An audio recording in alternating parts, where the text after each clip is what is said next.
بسم اللہ الرحمن الرحیم۔ شفا کب باطل ہوتا ہے، کب ثابت رہتا ہے، اس کی بحث چل رہی ہے۔ شفا باطل ہوتا ہے اس وقت میں جب کہ جو ہے شفیع صاحب اس بیع پر راضی ہوئے تھے لیکن دعویٰ نہ کرے۔ یہ بنیاد ہے، یہ بنیاد ہے۔ چنانچہ دیکھو، وکیل البائع، بائع کا وکیل جب بیچا، بائع کا وکیل جب بیچا اور انہیں شفیع ہے تو اس پر کوئی شفا نہیں ہے۔ کیا مطلب؟ مشتاق میاں جو ہے اپنے پڑوسی کو بولے بھائی میرا گھر بیچ دو کسی کو، میرا گھر کسی کو بیچ دو۔ پھر اس کے بعد پڑوسی کیا کرا، ان کا گھر عبید کو بیچ دیا۔ بیچ دینے کے بعد جو ہے کس کی جانب سے بیچا؟ انہیں مشتاق کی جانب سے بیچا۔ پھر اس کے بعد بولا میں پڑوسی ہونے کے ناطے مجھے شفیع کا حق حاصل ہے، وہ نہیں بولتا۔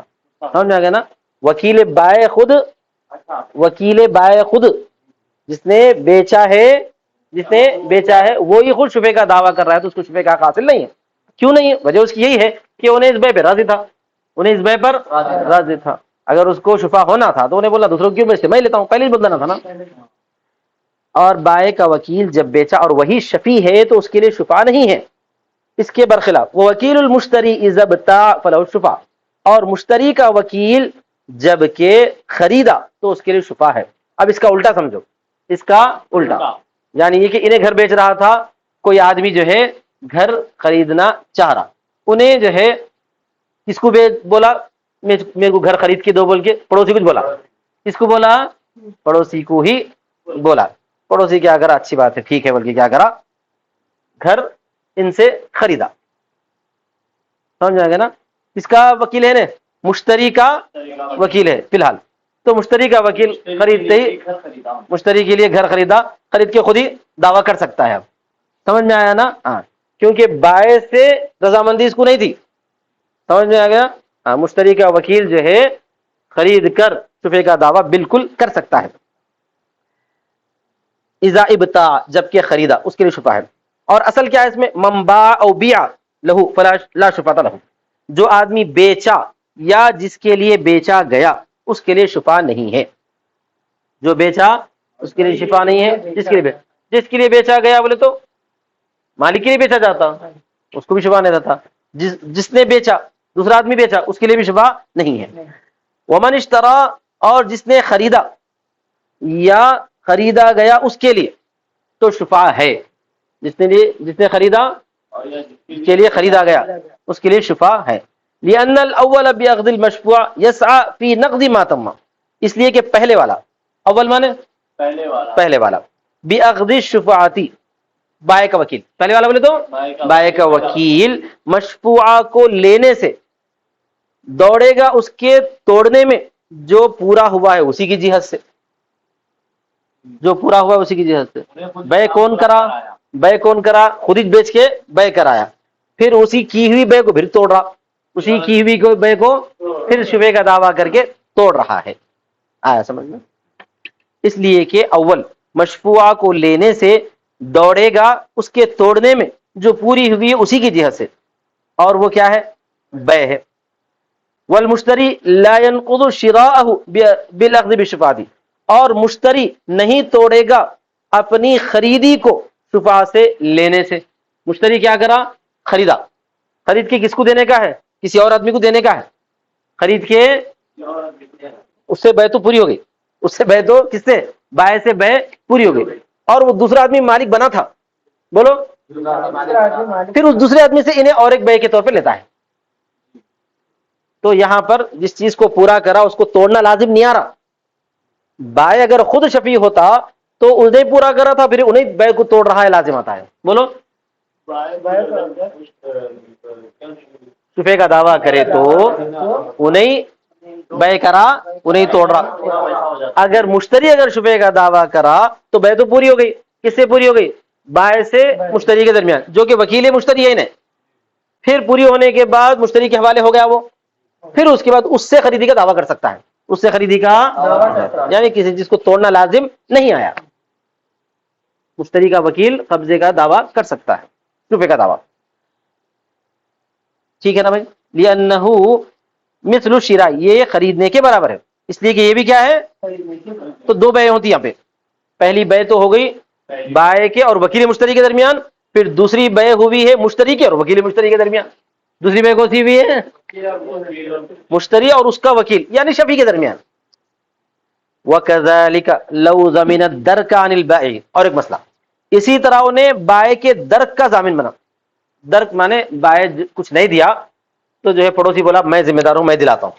کیا بولا؟ بول دیا. بولنے کے بعد جو ہے اس کو پیسے دے دیا، پھر اس کے شفے کا دعویٰ کر رہا میں پڑوسی ہوں مجھے شفا چاہیے، تو ایسا دعویٰ نہیں کر سکتا. کیوں؟ اس لیے کہ انہیں خود جو ہے جس چیز کو ضامن بن رہا ہے اسی کا پھر بھی جو ہے دعویٰ بھی کر رہا ہے. اسی طرح اگر وہ ضامن ہو بائع کی جانب سے درک کا، کیا ضامن ہو؟ بائع کی جانب سے درک کا، میں ذمہ داری قبول کرتا ہوں، میں زمین جو ہے آپ کو دلواؤں گا، حوالے کروں گا وغیرہ، تو گویا کہ بائع ہی بنا ایک طرح سے. کیا بنا؟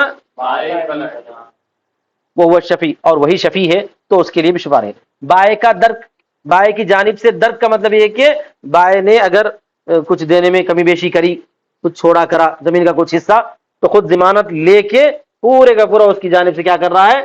ادا کروا رہا ہے. پورا ادا ہونے کے بعد بول رہا اب مجھے شفا چاہیے، اب مجھے چاہیے. یہ نہیں ہو سکتا کیونکہ خود بائع ہے، خود ہی شفیع بن رہا ہے. بولے اس پر وَكَذَلِكَ إِذَا بَاعَ. اسی طرح ایک مسئلہ، جب بیچا وَشَرَطَ الْخِيَارَ لِغَيْرِهِ. اگر کوئی آدمی بائع نے بیچا ہو اور خیار کی شرط لگایا ہو، خیار کی لگایا ہو، تو پڑوسی کو شفے کا حق حاصل ہے. ابھی نہیں ہے. کب تک؟ جب تک کہ بولیے جب تک کہ انہیں خیار جو ہے واپس نہ کر دے. خیار لیے بغیر کر دے تو پھر فوراً جو ہے شفیع کو شفے کا حق حاصل ہے. لیکن بائع کیا کر رہا ہوں، خیار کی شرط کس کے لیے؟ غیر کے لیے لگایا. تب ایسا بھی ہوتا ہے میں تو لیا لیکن ایک دوسرے صاحب ہیں ان کی رضامندی پر جو ہے موقوف رہے گی بیع. ٹھیک ہے. وَشَرَطَ الْخِيَارَ لِغَيْرِهِ. اور خیار کی شرط لگا غیر کے لیے. فَأَمْضَى الْمَشْرُوطُ لَهُ الْخِيَارُ الْبَيْعَ. مشروط لہ الخیار نے بیع کو گزار دیا یعنی پوری کر دیا. یعنی اس آدمی نے بیچا، اس کے لیے خیار کی شرط لگایا، اس نے کیا کرا؟ ٹھیک ہے بھائی بیع ہو گئی، میں راضی ہوں تمہاری بیع پہ. پھر انہیں خود شفیع بن کر جو ہے دعویٰ کر رہا، انہیں خود شفیع بن کر تو غلط ہے. کیوں غلط ہے؟ اس لیے کہ یہاں پر اس کے بیع ہونے کی رضامندی اس کو حاصل ہے. بولو جب رضامندی حاصل ہے تو وہ بیع جو ہے کام سمجھی جائے گی، شفیع کا دعویٰ نہیں کر سکتا. شفیع کا دعویٰ کیوں کر سکا تھا؟ اس بات سے کر سکا تھا کہ انہوں بیع کرے اور میری رضامندی کے خلاف کرے. یہاں پہ ان کی رضامندی کے اوپر موقوف تھی وہ بیع، تب شفیع کا دعویٰ نہیں کر سکتے. سمجھ میں آیا؟ یہ بھی نہیں آیا؟ خالی بنڈی لا رہے تم. اسی طرح جب بیع کرا اور خیار کی شرط لگایا غیر کے لیے تو مشروط لہ الخیار بولتے ہیں اس کو. کیا بولتے ہیں؟ جس کے لیے خیار کی شرط ہے. تو مشروط لہ الخیار نے گزار دیا بیع کو. فَأَمْضَى الْمَشْرُوطُ لَهُ الْخِيَارُ الْبَيْعَ وَهُوَ الشَّفِيعُ. اور انہیں شفیع ہے. فَلَا شُفْعَةَ لَهُ. اس کے لیے شفا نہیں ہوگا. لِأَنَّ الْبَيْعَ تَمَّ بِإِمْضَائِهِ. اس لیے کہ بیع ہوئی ہے پوری اس کے گزارنے کی وجہ سے. بخلاف جانب المشروط لہ الخیار من جانب المشتری. برخلاف مشروط لہ الخیار کی جانب مشتری کی جانب سے ہو، مشتری کی جانب سے ہو. سمجھ میں آ گیا نا سب؟ یعنی خریدار خریدنے کے بعد بولا کہ بھائی میں تو لے لیا لیکن جو ہے ابھی ایک آدمی کی رضامندی پر موقوف رکھا. وہ ایک آدمی جو ہے بازو والے سے، بازو والے کو پوچھا کہ بھائی میں ایسا خرید رہا ہوں، آپ راضی ہے کیا؟ انہیں بول دیا راضی ہوں. راضی ہوں بولنے کے بعد بیع مکمل ہو گئی. اس کے بعد انہیں خود جو ہے میں لیتا ہوں کہ دعویٰ کر سکتا ہے. کیوں کر سکتا ہے؟ اس لیے کہ پہلی بیع کو انہیں جو ہے توڑنا لازم نہیں آیا. جیسا کہ مشتری کا وکیل رہتا تھا نا، مشتری کا وکیل شفیع کا دعویٰ کر سکتا تھا، ایسے ہی مشتری کا مشروع خیار بھی بولو شفیع کا دعویٰ کر سکتا ہے. وآخر دعوانا الحمدللہ رب العالمین.